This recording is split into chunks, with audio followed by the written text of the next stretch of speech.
Good afternoon, ladies and gentlemen.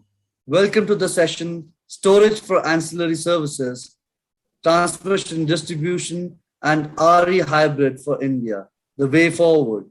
The session partner is ISA.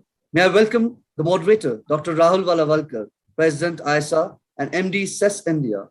And may I also welcome our esteemed panelists, Mr. Akilur Rahman, Chief Technology Officer, Hitachi ABB Power Grids India, and Mr. Nilesh Kane, Chief Distribution, Tata Power Mumbai. Our other panelists, Mr. Vineet Mittal and Mr. Abhishek Ranjan, would be joining us shortly. Welcome, Rahul. Thank you very much, Amit. It's always a pleasure to join you at Informa Markets events, and I think the kind of response what you have got for the REI E-Expo is quite amazing. So I'm glad to be partnering with you as a IESA and hosting this particular panel with good friends Akilur, Nilesh, Vijay, and Vinit. So I'll just start with maybe setting the stage for the panel. The topic for today's session is energy storage for ancillary services, transmission, distribution, and RE hybrids for India. So just as a background, I think most of the audience now knows, but India Energy Storage Alliance, which was founded in 2012, has grown from 5 members to now more than 150 members over the last 9 years. We started with the goal of creating awareness about advanced energy storage technologies and e-mobility technologies in India. And over the years now, the mission has evolved into making India a global hub for R&D, manufacturing, and adoption of advanced energy storage and e-mobility technologies, where we have learned from the solar sector, and we don't want to repeat the same mistake where India has become among the top 3 global markets for solar, but we have a very little manufacturing base in India. So we think that since energy storage sector is just taking off now, we have an ability to actually correct it. And with all the work which we have done over the last 7 years, I think we are very well poised for that in this year. So in terms of need for energy storage, as we know, India has very ambitious growth plan for renewable energy, where not just about the 175 gigawatt for 2022, which may slip slightly because of the COVID. The government is very firm on going on with a goal of having 450 gigawatt of renewables by 2030. The capacity mix, if you see, will be substantially different by 2030. We are expecting that solar and wind will account for, in terms of the generation mix, around 30%. But in terms of the installed capacity base, it would cross 50%.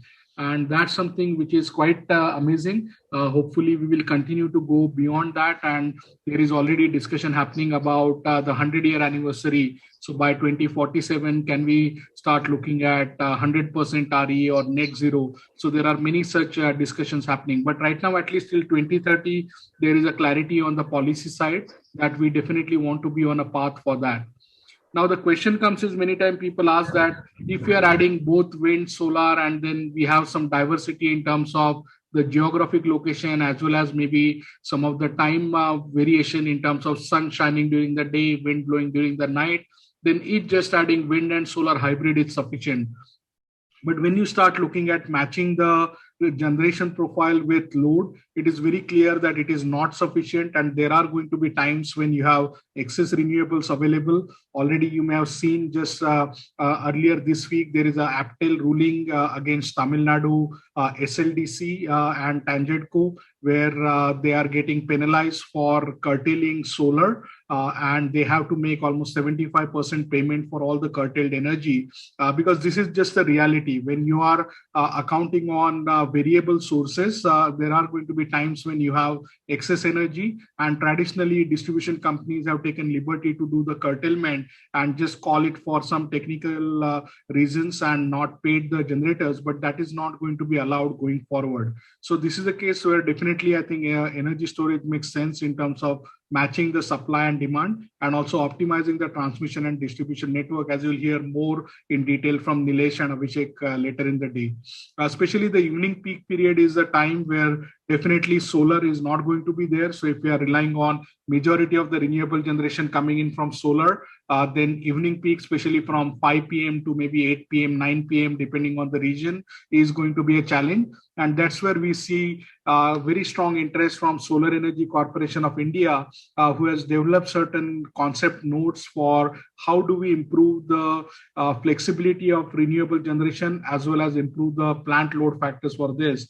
And although initially there was some discussion about achieving this just with a hybrid between the renewables and thermal plants, I think sanity has prevailed that just by combining thermal plants and renewables, it may not be a ideal fit, because if you are going to be ramping thermal plants up and down from say 30% PLF to 70-80% PLF, then you are going to lose many of the benefit what you get from adding renewables in terms of the SOx, NOx emissions, and even in case of CO2 emissions, because the heat rate when you are doing this type of a ramping, extreme ramping with thermal plants could be substantially affected. And that's where I think there is a very clear now understanding that the way forward is going to be RE plus storage. Obviously within storage, there are many other technologies which can be available. Now, ultimately, the question comes is about economics. And in India, this is the question which we have been trying to answer for more than 5 years now, where people just think India is not ready in terms of the cost.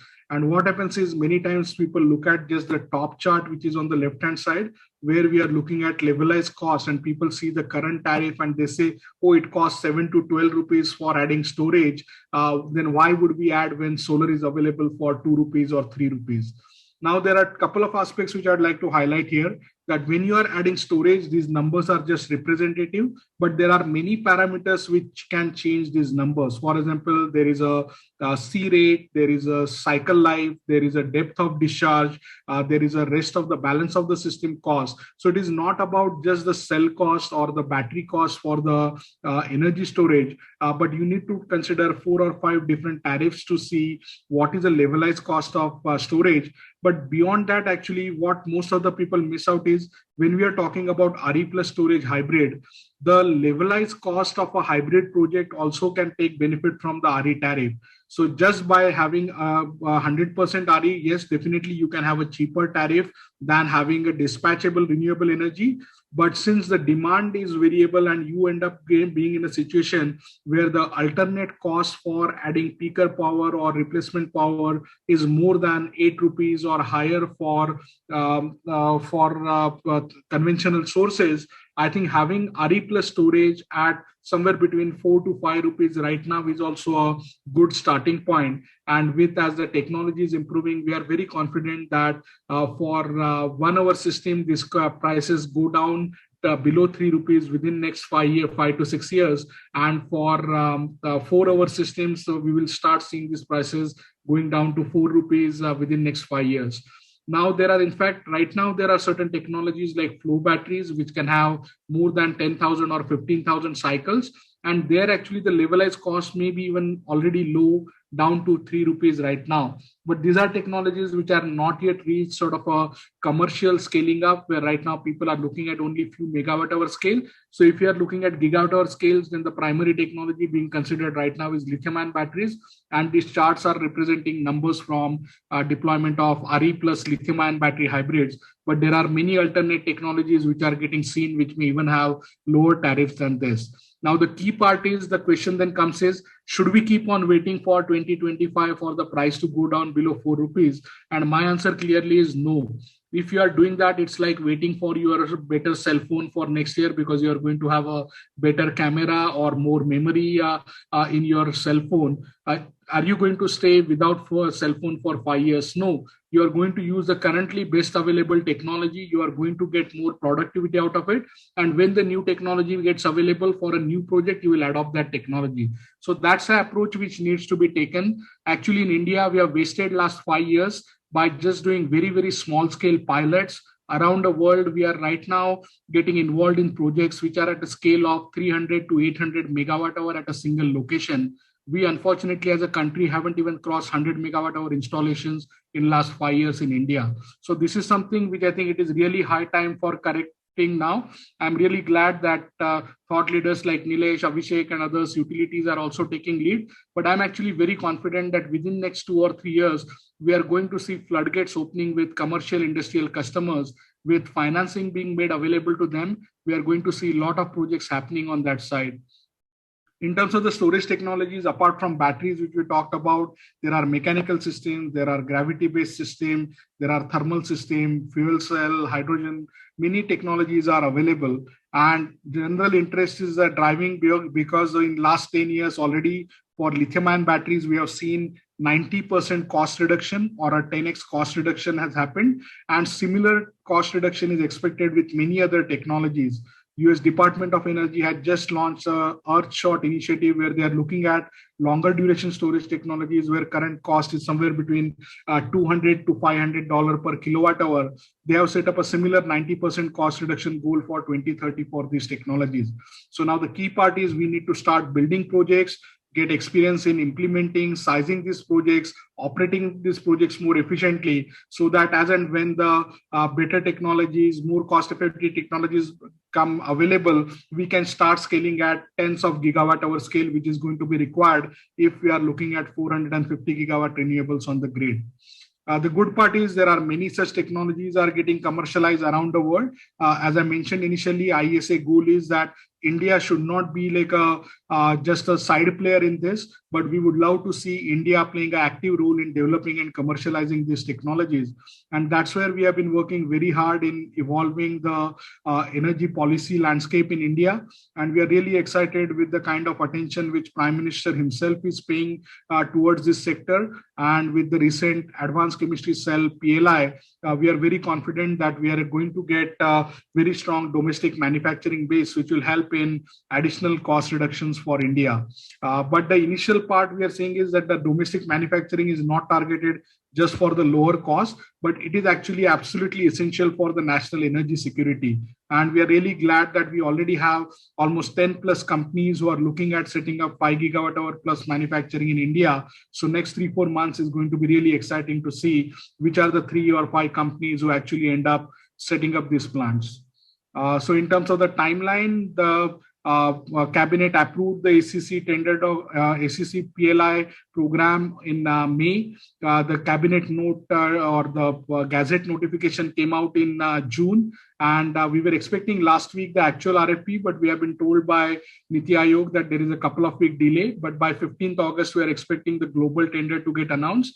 And the beauty is that based on the IESA recommendation, there is additional 5 gigawatt hour capacity which is set aside for niche chemistry cells, where apart from these giant 5 gigawatt hour to 20 gigawatt hour facilities, some of the early stage technology companies can even set up manufacturing lines for 500 megawatt hour or more and get similar incentives which will be available for the gigafactories. So we are really excited that we expect in next 5 years, we will have more than 10 factories in India manufacturing some of the next generation technologies.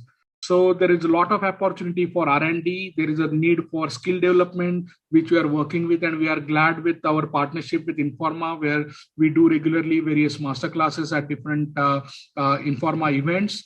We are also focusing on doing certain hands-on training because this is ultimately is going to be required.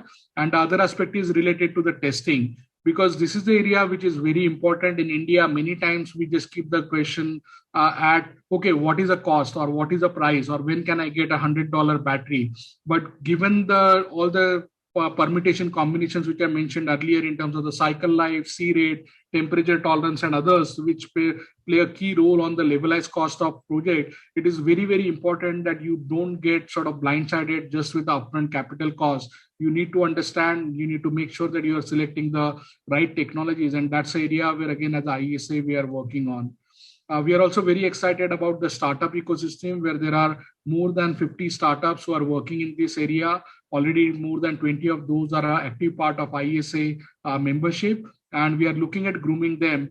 We have recently concluded the first round of the UNIDO Innovation Challenge, where we had 70 plus applications who were submitted, out of which 7 to 10 applications are currently undergoing final due diligence, and they will get up to $50,000 cash incentive for doing beta deployment. So if you are a customer and you are looking at adopting some of these emerging technologies, then do reach out to the IESA team. We will be able to possibly connect you with one of these innovators who can maybe deploy the beta projects at your locations.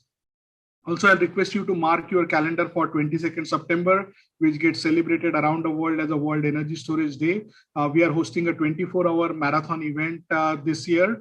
We are expecting Prime Minister Modi ji to deliver the global keynote address. And this will be a celebration similar to the Earth Day celebration for environmental movement. World Energy Storage Day is a celebration which is done on occasion of equinox, where day and night is balanced, to symbolize the role energy storage can play for balancing grid and mobility sector. So you can again visit IESA site and some of our other forums like etn.news and etn podcast to learn more about this sector. But without now further delay, I would like to invite our first panelist, Mr. Akilur Rahman, to share some of the global experiences what ABB Hitachi has, and talking about role of energy storage in microgrids and related areas. So Akilur, handing it over to you. Thank you, Rahul. So I would like to share my screen. Hopefully I have that. Okay, I think it's there. You can. Okay, so are you able to see my screen? It is loading. It should be coming up.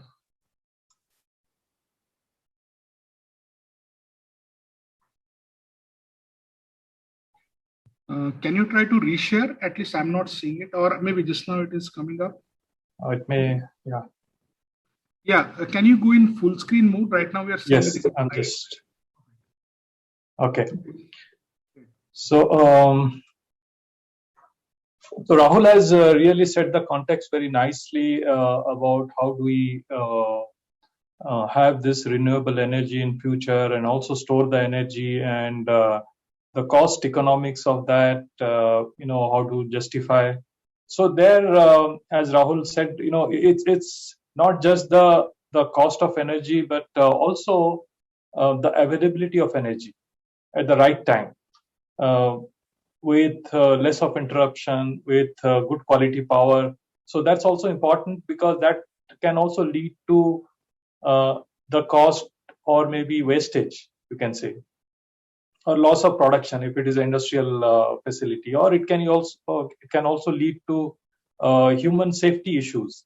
So I'll take you through some examples where, big or small, different scale, different applications, different aspects which are served with this renewable energy and mix of energy and storage of energy in different situations. So this example of Robben Island, you can see that here it's solar PV, diesel, it's together, and then there is a storage of 800 kilowatt hour storage is there.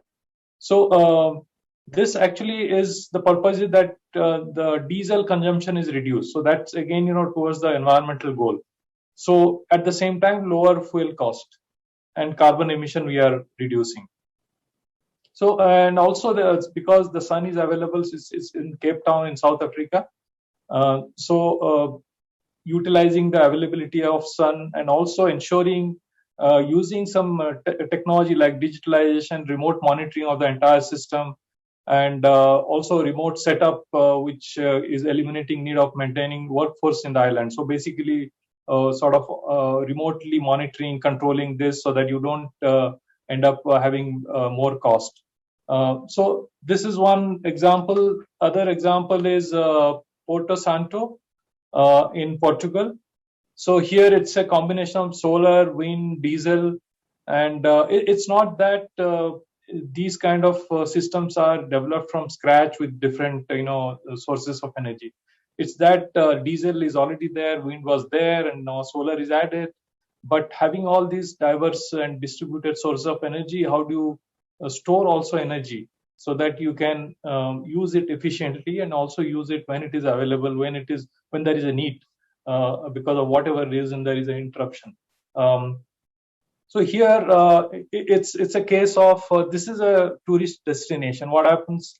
in the tourist season, the population of this island goes from 5,000 to 20,000. So you can imagine the power consumption also goes up. So having this storage, it helps to actually, one, to be green, to utilize the renewable energy, and also stabilize the entire power system, and reduce the voltage regulation because of the imbalance and sudden increase in demand and all. The voltage fluctuation can be minimized. So here again, the renewable energy mix is also increased because of this. Having storage also, you can have better utilization.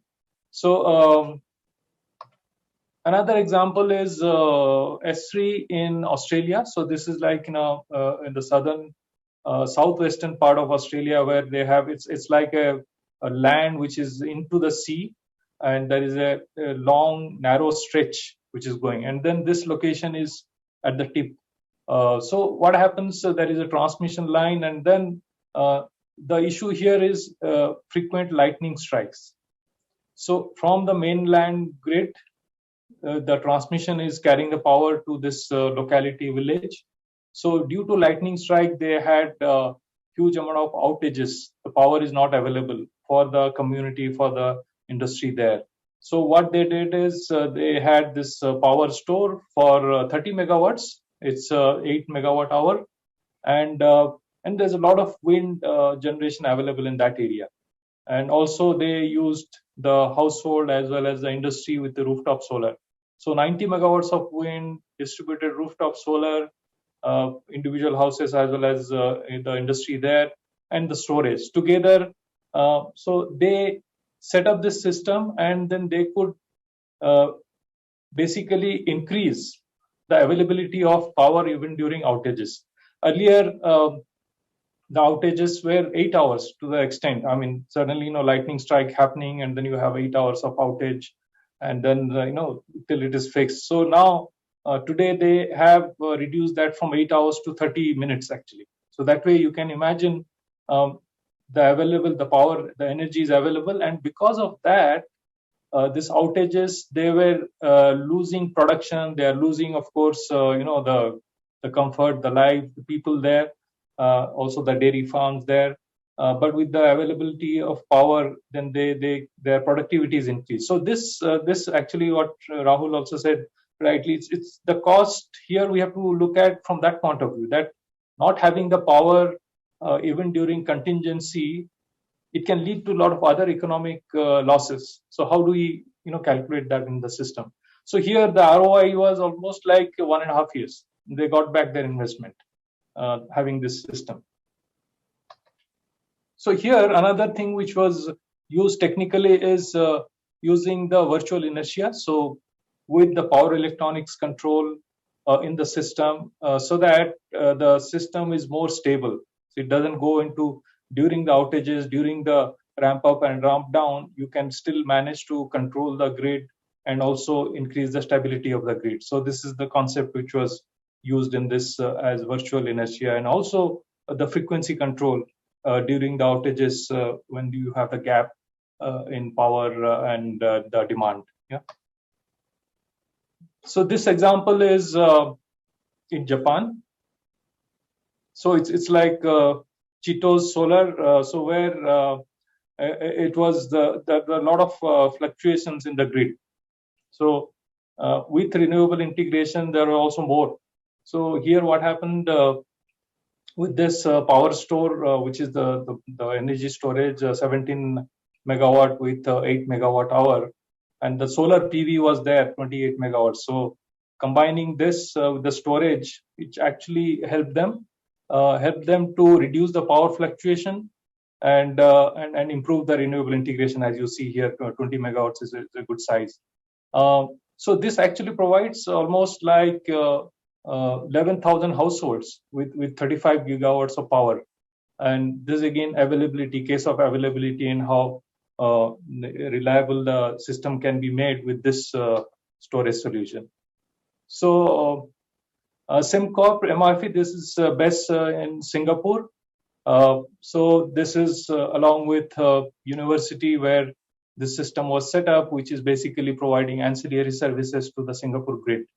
It's a 2 megawatt, 4 megawatt hour system where you have the storage. You also have the SCADA and control system, ensuring that the system is properly monitored, controlled, minimizing the interruption.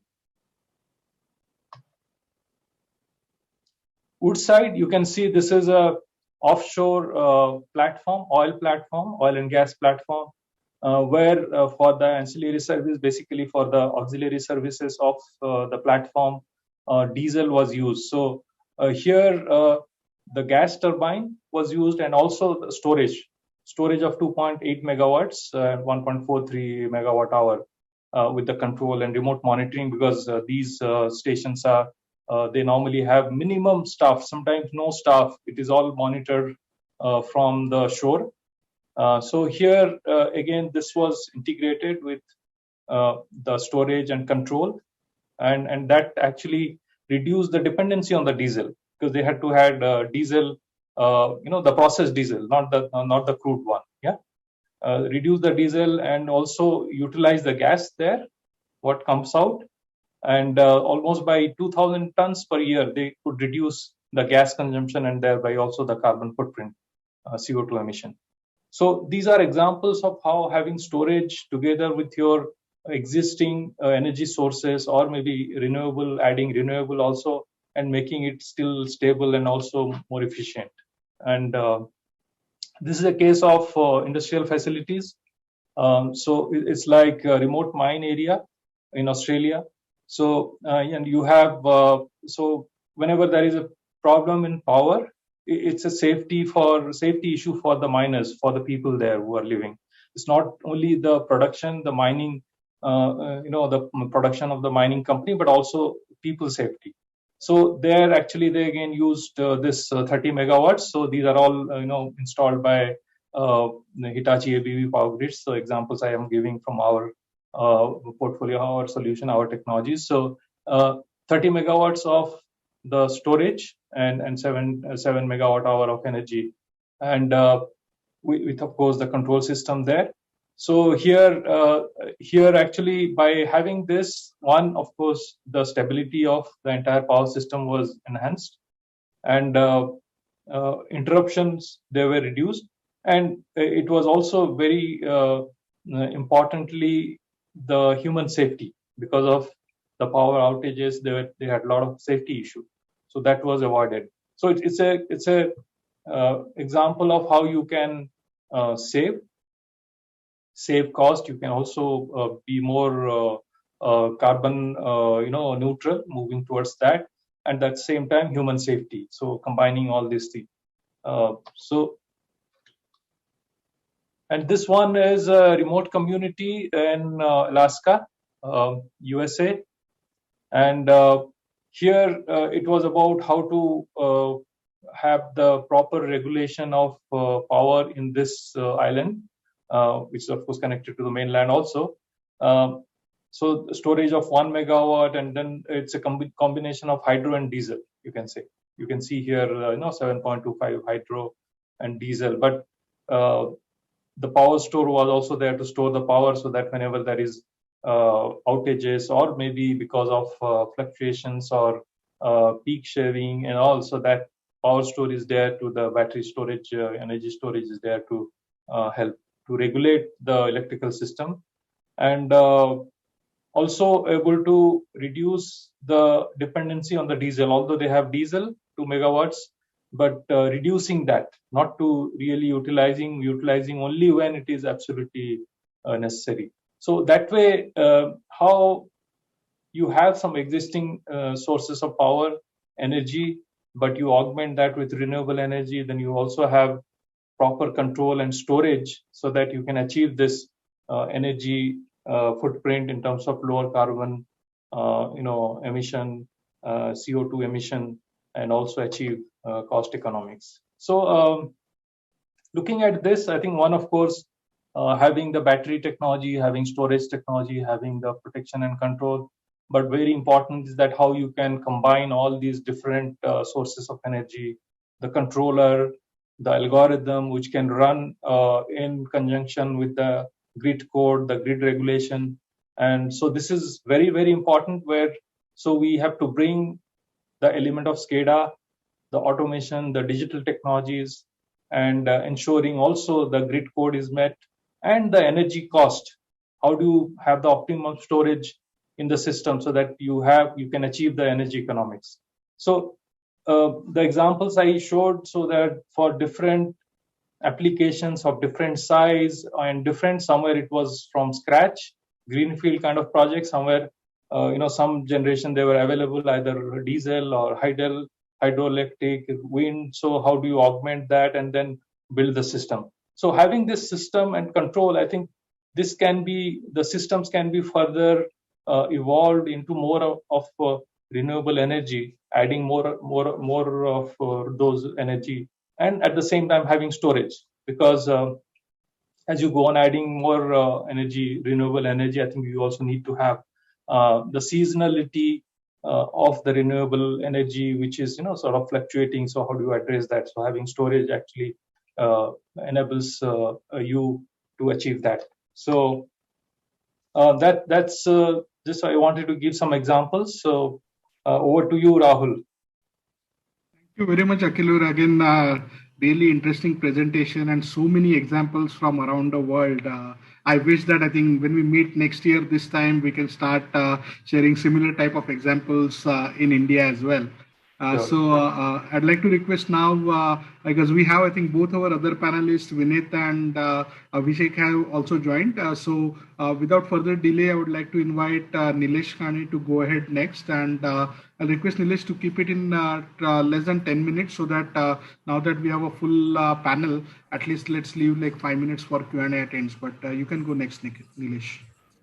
Yeah, thank you, Rahul. Rather, you have given a limited time. That's why I don't have presentation today, so I will speak point wise, as advised by you. Thank you. Thank you very much, Nilesh. So anyway, thank you for inviting me for today's conference. I will share our experience of 10 megawatt hour battery storage in Delhi in Tata Power, and our roadmap for the battery storage, because we have been working on battery storage for a long, rather, Tata Power has started working on a battery storage back in 2017-18 when we established a battery testing laboratory, and we have tested different technologies, right from lead acid, advanced lead acid, the NMC, LFP, all sort of batteries we have tested in our lab, because we have, as a Tata Power, we are not only looking at, the T&D and a generation support application, but also a microgrid application as well as the electric vehicle application. So we have a very good experience of testing the battery. We have tested also sodium sulfate battery, and the zinc batteries are also in the pipeline of a testing. So that was one of the initiative what we have taken 2-3 years back. 2 years back, we have installed the first battery energy storage, grid level battery energy storage of 10 megawatt hour capacity in Delhi. And in last 2 years, I am very happy to say that we have demonstrated, the various applications like deviation settlement mechanism, the sustained deviation management, the reactive power management, the peak load management. As such, it was interconnected with 3-4-66 kV grid. So a capex deferral was also tried, and we have avoided 125 MVA transformer. And, we have used around 1.2 cycles a day. And, we want to maximize that to the 2 cycles per day. And the response of, the battery storage was very good. Anyway, the ancillary services were not in place, and it was limited to use to the distribution utility. So the limited savings are there. But the good thing is that now from the CERC, the draft regulation for the ancillary services, secondary and tertiary has came up. So we are hoping very good from that draft, and a few of the recommendations and few of our inputs so far as the transmission and distribution utility is concerned, we have already given. But a very good experience, so far as the 10 megawatt hour battery storage is concerned. For the distribution, typically, what we call a community storage or the load end storage. So that also we have done with, the Leglance, and around 600 kilowatt hour capacity of the battery storage we have installed recently in Delhi, and that also we have been trying. One more good thing we have done, because Rahul has mentioned one point, cost analysis and ROI. So we have done a very detailed study for, the Delhi power distribution utility along with the World Bank and IFC. So we have carried out that study, and we recommended that around 100 megawatt hour the battery storage will be given to TPDDL. It will support our load curve and the penalties what we are paying for the reactive penalty, underdraw, overdraw penalties, and all other things that can be very well been taken care of by managing our load curve too. So that was a very good study, and we have considered in the historical data and the future data also. And that study, clearly indicates that considering even a price of $250 per kilowatt hour, we have submitted that report to regulator that hardly, 2.5 paisa effect will be there on the tariff if that sort of a battery storage will be accepted and the regulator will allow us to have that battery storage. So, the battery prices are coming down every day, but, there will not be a much impact so far as the battery storage will be allowed to regulator is concerned, and the different sources of revenues what we have considered. One was the hypothetical, revenue source we have considered of ancillary services, and that is becoming true in time to come. So that was a very good study we have carried out so far as the World Bank is concerned, and that has also given a very good input to us. So far as the chemistries or the technologies of the battery is concerned, we have been using NMC in 2 of our pilots, and LFP we have tested recently. And so far as the Mumbai is concerned, in Tata Power Mumbai, we are looking forward for another 100 megawatt hour battery storage in time to come, because after that incidents recently last year of the power failure in Mumbai, there is some movement at the STU level and at the regulator level. So we have prepared a detailed DPR for the 100 megawatt hour battery storage, and hopefully LFP will be the battery what we are considering to be using. Ancillary services is concerned, a lot of comments we have given to the CERC to be considered. It should be the distribution utility friendly, and whatever be the penalties are, because the financial mechanism which has been proposed by the CERC in draft regulation. So how much will be the financial mechanism collected, that should be passed on to the distribution utility. So that was one of the important point is concerned. Interest rate generation and their access to the NRLDC was one more point we have suggested. The payment for SRAS services and the variable cost of the generation, and giving the equal opportunity to the battery storage, because the present mechanism which has been suggested still the full usage of that cannot be done by the battery storage. So a equal playing field should be given to the battery storage if at all will be used, and that should be promoted. So these are the few points we have given to the CERC and the regulator. But good thing is that a lot of tenders are coming. NTPC has already invited up to 1 gigawatt battery energy storage, and central government is also coming up. So there are good days. Hopefully there are very good future for the battery storage is concerned. Battery prices are also coming down. But as a roadmap, still things are in the pipeline. The BIS is already working on the standard of the battery energy storage. But based on our experience, we can say that, the footprint and the auxiliary power consumptions are real issues, on which, we should work on. The auxiliary consumption, what we are, consuming in our present pilot, is very, very high. So the battery solution should come up with the, a very optimized, the auxiliary consumption as well. The footprint is an issue, because along with the customized, the solutions at, the load end as well as at the grid end, especially like the cities in Mumbai, we have a very low space. So space scarcity is there. So the footprint is also another issue on which we should work on. So in a way forward, 3 things on our wish list, the prices should come down such that it will be a viable business for the regulator, because we have recently discussed with various regulators, including MERC, and nobody wants that the technology will be adopted with the effect of, or the tariff effect on the customers. So the economical solutions with the minimum footprint and with the minimum auxiliary consumption will be our wish list. But a good point is that CERC has come up with the regulation. So we are hoping for the best in time to come. So thank you. Thank you. you, Nilesh. Excellent. I think right on the dot, on the time as well. So you covered many important points. So without further delay, maybe I'll request Abhishek also to join with his comments, because I'm pretty sure he can build on some of the comments with you mentioned and highlight maybe any additional aspects which he wants to cover. So Abhishek, go ahead. So we have 20 minutes and we have two speakers. So again, if both you and Vinith can manage within 15 minutes, we can leave like last 5 minutes for Q&A. So, but Abhishek, without any pressure, handing it over to you. Thank you, Rahul. Am I audible clearly? Yes, crystal clear. Yeah, thank you. So thanks a lot. Nilesh has made my job easier. So he has mentioned about the use cases and the experience of TPDDL and Tata as such in the country. Now, we are all agreeing, and right now, as I'm speaking, we have just signed an MOU with CSL on battery storage only. Battery storage is one of the non-wired alternative, which is now becoming a necessity in grid planning, be it transmission planning, be it distribution planning. And this is the way we are approaching our commission also here in Delhi, for example. When we are now submitting the network capex proposals, we are submitting along with the battery storage. So I'm very happy to state that year 2018, Honorable Commissioner in Delhi, they approved our proposal under capex for battery storage at 6 DT locations, which are now under the verge of commissioning. These are small ones, and we deliberately chose a different size of capacity of the battery because realistically, the DT sizes vary depending upon area to area, and also some outdoor, some indoor DT substation. Usual stuff like capex deferral, overload easing, RE firming, energy arbitrage, usual case. But the very important thing is confidence that these battery storages can act as a fundamental part of your distribution network.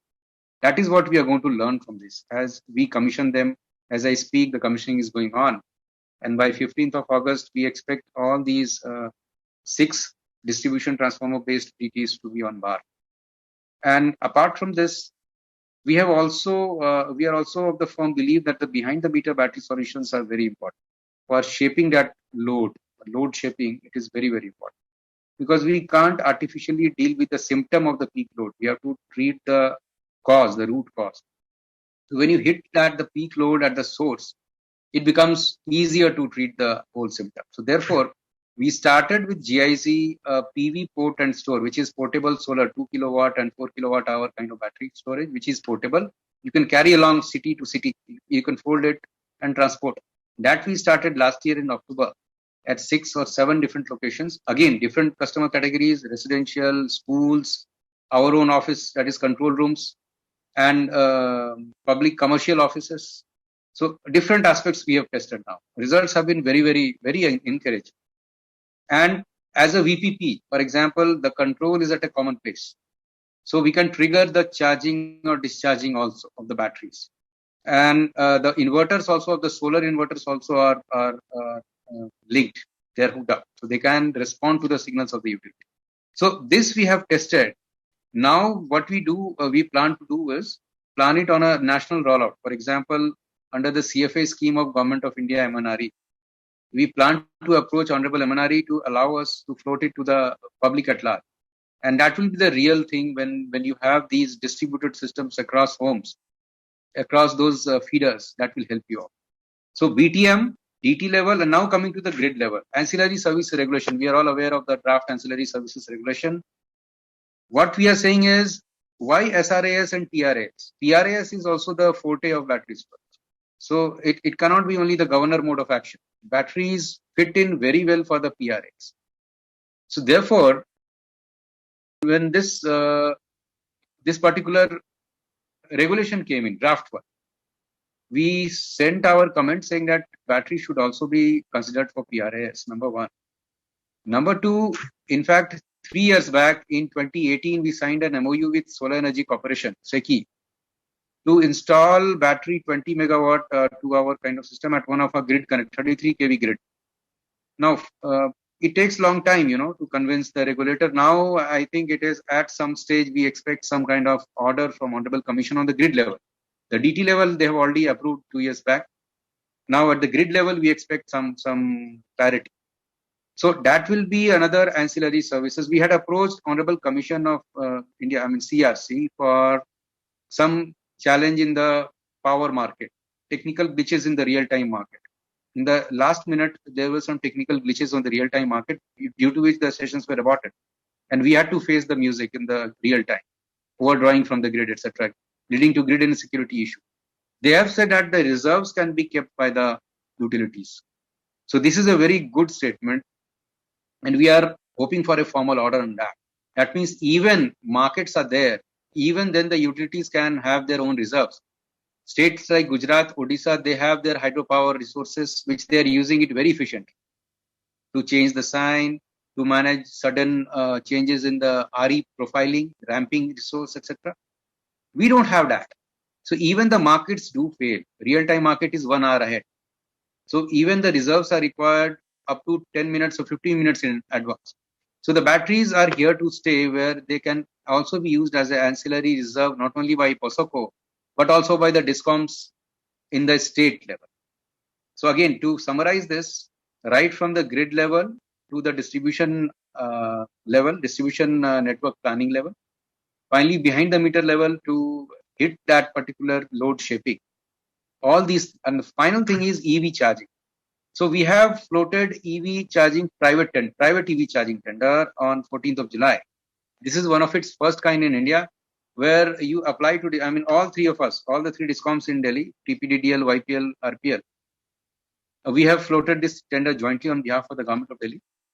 And we promise to provide a single window solutions to the Delhi consumers, where they can apply for a connectivity online, and along with the EVSE, which are going to be impaneled. It is going to be run in a very similar fashion, just like you have a solar model where we have impaneled vendors, or a AC scheme or a fan scheme. So one-stop single point connection window for the consumers to avail EV connectivity, metered connectivity. That is number one, special EV tariff plus EVSE connection. So this is also going to, we feel, solve the chicken and egg solution where EV and EVCI that we see today. That is also going to proliferate and promote the utilization of EV, thereby battery. And all these things will create demand, thereby drive the prices of the battery down, which is in the interest of the sector, stationary storage as well as mobile storage. So I'll pause here. Rahul, over to you.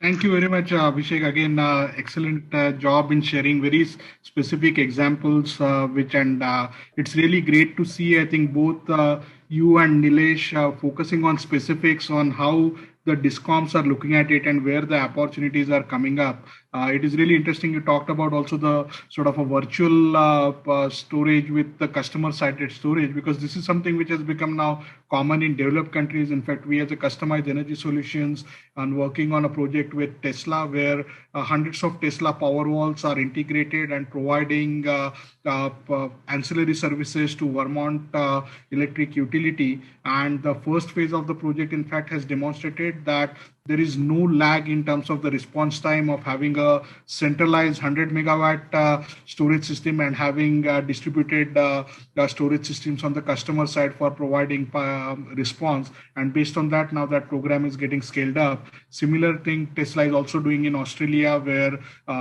customer-sided storage is actually invested in by the utility with the option to use it when the utility needs it. So these type of business models need to evolve in India as well. So now, without further delay, I would like to go to the last panelist, Vinith, for sharing his experience and insights as a private player in terms of how the storage deployments are happening and where he sees the opportunity. So Vinith, handing it to you. Thank you, Rahul, so much for inviting me for this session. I'll restrict myself to the limited applications that we are trying to commercialize in the market. As a philosophy of our company, we try to develop our solutions which are not directly dependent on government policies. I mean, there are larger players who are doing that on a policy level and then deploying it nationally. But then we find a lot of small pockets where there are scope for commercializing RE plus storage on the grassroots level, whether the a customer is able to afford it or not is definitely a big question mark, but still it is beyond the government policies and the solutions directly support the customer. So for example, we are developing and then we are purely focusing on distributed level direct applications which are having usage to the end consumer directly. So a few of the applications that we have been developing in-house and trying to promote it via our channel partners network. One of them being developing off-grid solar products. So things like an induction cooking, which can be run through lithium battery, and lithium battery is getting charged by solar panel on top of the roof. So a centralized small battery which can accommodate 2 times of cooking for a small household in a remote location village. And then since it's a battery, they can use it for other applications like lighting loads, fans, and other such basic necessities. So places where one, you don't get electricity, and second, you don't get enough of gas, and people are still dependent on local the orthodox ways of cooking like kerosene and wood, and a cleaner way of cooking at the grassroots level. So we are working with a couple of NGOs to do some demos. We have done a demo locally, and the people were quite satisfied. That was on a prototype level. Now we are converting into a product and trying to market that product. Secondly, similar products for rural households again. So community level water drinking projects which are pumped through solar and storage with the batteries and 24 hours power available to the pump and the RO, so that water dissemination can happen, clean drinking water plus the sanitation water for their bathroom needs in community schools. And then anything that is left out can also go for the local agriculture and irrigation needs. So similar applications again, we are doing hybrid inverters coupled with solar and batteries. So we are seeing a lot of issues with most of the discoms in offering net metering, and we are seeing this as a global phenomena, as you just mentioned. And people are looking at ways to overcome this challenge. And the biggest drawback with the grid connected systems is that they are available only till the time grid is available. As soon as grid is off, the consumer doesn't get any kind of power. So he has installed and he has invested money for solar, but he is not getting a backup solution because the solar is grid connected. So a simple solution like an hybrid inverter, which works with grid and without grid, with an additional storage. And so in a city like Surat, where I'm belonging, and we hear that Gujarat has the best power supply and all that, but still there will be days in the month where they will be shutting off for some kind of a maintenance. And if we just put up solar plain blindly for the sake of power saving, that's good. But then it is not serving my purpose of getting enough power as a backup. So solar directly used in our backup solution with the traditional inverter and batteries and things like that. Obviously, the batteries are improving. Earlier, it used to be lead acid. Now we are developing into lithium. And what you just mentioned about power walls. So basically, these are the wall-mounted inverters with lithium batteries integrated to it.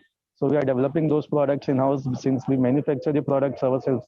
Solar modules plus lithium batteries, both are in-house products for us. So we are trying to develop the products basically which directly go to the consumer and without any dependency on the policy or approval from DISCOM or local authorities.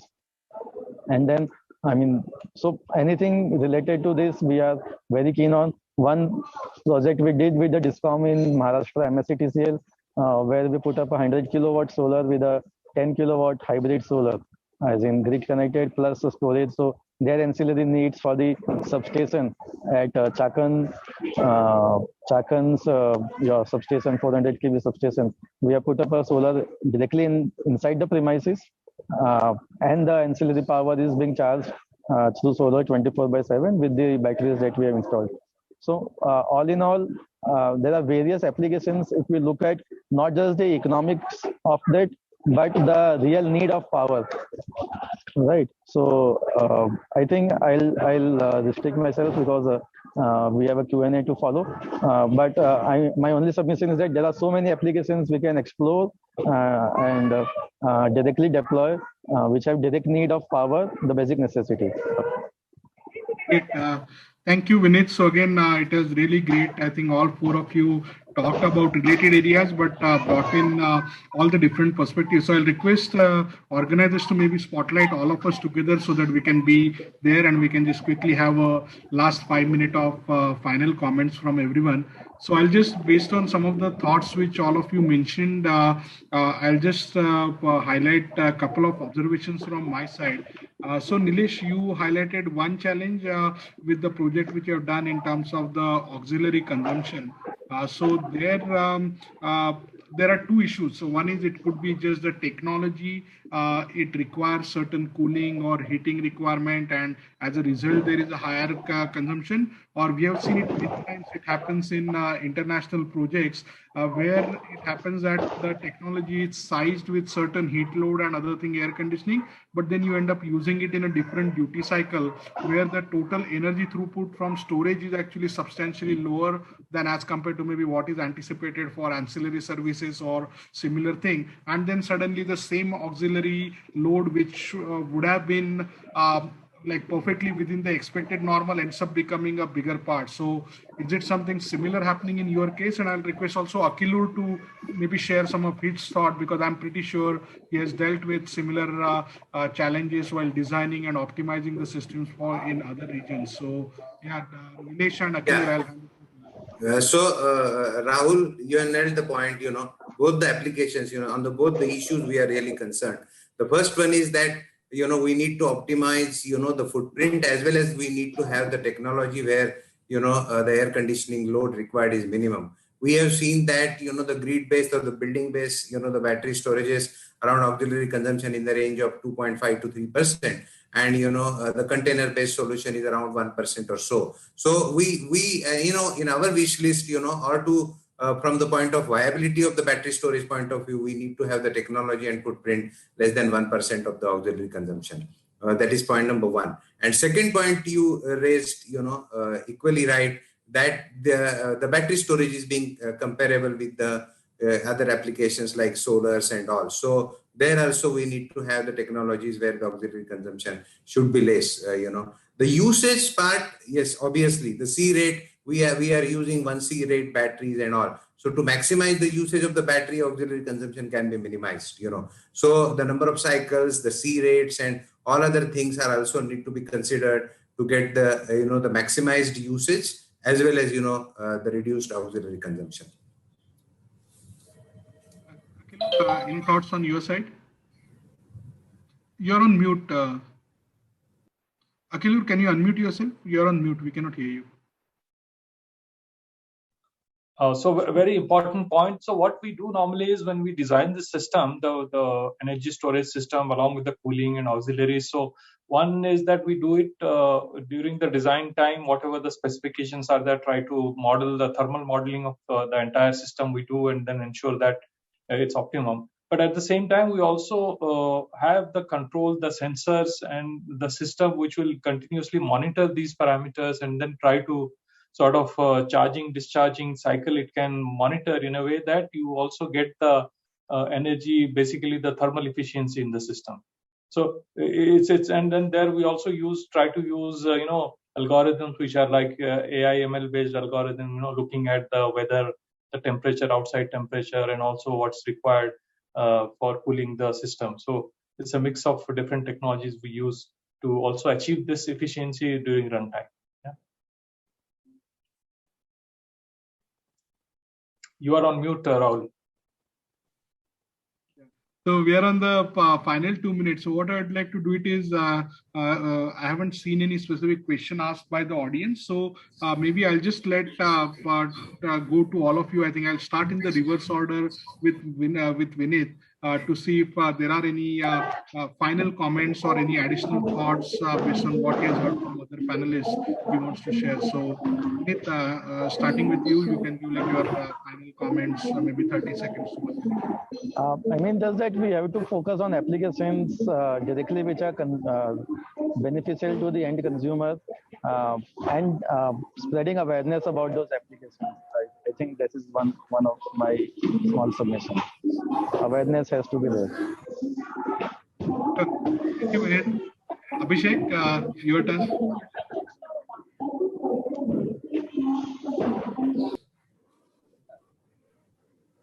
Abhishek on mute. You're on mute.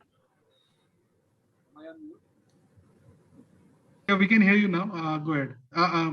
Yeah, go ahead.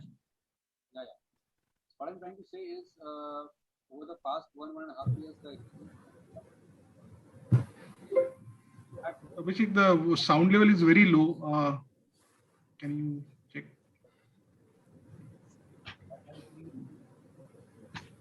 is it better now or? Yeah, slightly better. Yeah, go ahead. Okay. So the working level and efficiency of the vendors, and very unfortunately, I mean, in India as of now, maybe the limited experience that we have, the utility has not been very, very encouraging because there are so many stringent tests which have to be passed. So the basic aspect that has to be kept into consideration is the safety factor of the batteries, because these are going to be deployed in very crowded places. So we need to be very, very careful about the safety factors, UL certifications, fire safety, etc. And that has to be adhered to in total. So some of these regulations are also not in place in India, which needs to be factored into. And the second aspect is communication, universal communication. So Rahul, as you might be aware, OpenADR is being touted as one of the standard communication for all the DRs, including battery storage. So communication and safety, these are the two aspects which I feel they would be the focus point. Over to you. Nilesh, any final comments? So, Rahul, one point I missed, now the Niti Aayog and all regulators, users, utility, everybody is on the board, and to showcase the efficacy of the model, we have started a pilot with SLDC and POSOCO that 10 megawatt battery storage can be integrated, and we can have a trial run how exactly it will be planned to use as an ancillary services. So things are, going in a very positive direction, and you're one of the important contributor in this thing. And, now a response from most of the regulators, as I've shifted from Delhi to Mumbai, so response from regulators is very good. So in time to come, this will take a shape. But we need to work together, and we should take everybody on the board to roll it out in a very positive direction. Thank you. Sure. Thank you, Nilesh. And again, yeah, as ISA, we are really thankful to all of you for putting in time and effort in doing these pilots. My just wish list is, I think, again, the time for pilots was over 5 years back. I think we are seeing so many commercial grade projects. So my request to, I think, both Nilesh, you and Abhishek is, let's just focus on real commercial projects, because frankly, I think from the, and Akhil, please correct me if you are interested in doing pilots, then I won't stop you, but I think at least most of the companies I am talking to are really fed up with India, with like we talking about like 5-10 megawatt hour pilots when there are 800,000 megawatt hour projects are getting financed commercially in the rest of the world. There is nothing in India which is unique. I think there are many regions. If you go to Arizona, you go to Florida, there is a 40-50 degree temperature is there. There are dust there. There is humidity there. If you go up in the north, you have sub-zero temperature projects are being built right from Canada to Europe to China. So whatever temperature condition, weather condition we have, there are enough projects which are being done. And we have actually seen what happens when you do like a real commercial project, right? What we have seen it is when you are doing something for sake of pilot, the kind of optimization and operation, what you do with it is completely different than what happens with a real commercial project, which happened with the Tesla project in Australia, where entire project was conceptualized in 3 months, implemented in 6 months. Within first 1 year, they found out the way they were operating it in the real-time market in terms of some of the other weather conditions which happened. They actually recovered more than 2x the kind of savings what they were anticipating from that project within a span of 1 year. And in 18 months, they actually decided to double the size of the project. And this was a project with like 120 megawatt hour size. So by the time we have been like talking about studies and pilots in Delhi and Andaman and Mumbai, I think just the one blackout which happened in Mumbai last year, that would have paid for all the storage what we wanted to put in Mumbai. So I think there are enough business cases, there are enough challenges, I think at a grid level, that we need to really stop using the word pilot let's focus on whatever scale projects are there, because one of the things which as a IESA, our wish list is, we are happy that ministers RK Singh is coming up and talking about 4,000 megawatt hour project. Seki is talking about 10 gigawatt hour project and other things. So it is all great. But unless we start actually doing tens of hundreds of megawatt hour project, I think some of the problems, I think, Nilesh, what you pointed out, which you faced, I think you will never realize. And suddenly there will be some big mistake happening on a large project, and then entire industry will get blamed. So we don't have any more time for waiting for another 2-3 years for pilots. And my request is, let's focus on finding real commercial projects, just get it done and take the industry forward. So with that, Akilur, I think I didn't give you your last minute. So if you want to add something, please go ahead. Apologies for jumping ahead, and then I'll hand it back to Amit. Very important points, Rahul, you raised. I think we have to go beyond the pilot. If it is a case of, let's say, experience, cost, and how we make it, we have to make it modular, scalable. We may start with a small one, but let it be a real operating one. And the other thing, very important, Rahul, what you gave the example of Mumbai blackout. So I think in India, we have several cases, several places where we have natural disaster. For 2-3 days together, you will not have power. Like I see, on the eastern side, we have that even recently, last year it happened. So just imagine, people are without power, people are without communication, because they cannot charge their phone. Yeah, the towers are down. So having the storage there, actually, this can really give you ROI immediately. And we have to think about that, make it scalable, make it modular. I think the experience point of view, we have enough knowledge among the industries, utilities here in India, that we can really make it working. So I fully support you. We have to go beyond pilot to operational setup, make it modular. Thank you. So thank you, everyone. I'd like to thank all the panelists, Kilur, Abhishek, Nilesh, Vinith, for taking time out of busy schedule and joining us for this panel. Amit, I hope the panel met the expectations of you and the audience. And again, if there is any feedback, please do reach out to us at contact@indiaiesa.info. And Amit, thank you once again for partnering with IESA for bringing more awareness about energy storage. That's one wish list which Vinith had. So I hope this event with more than 6,000 attendees should serve that purpose. So thank you, Amit. Handing it back to you. In fact, Rahul, we couldn't have asked for anything better than this. This was like an excellent session. Thank you so much to you and to ISA for putting up this session. I would also like to thank all our honored and esteemed panelists, Mr. Aklur Rahman, Mr. Nilesh Kane, Mr. Abhishek Ranjan, and of all, Mr. Vineet Mittal, who's been traveling, still making time for all of us to be part of the panel. It was an excellent session, and there's always a paucity of time. The discussion what we had today, they're extremely high-end discussions. We definitely would want to have a special session only based on this, along with ISA sometime in the future. So thank you so much, panelists, and I look forward to seeing you all at REI if you can make it on 15th to 17th September. And wishing you all the best and good health. Thank you so much.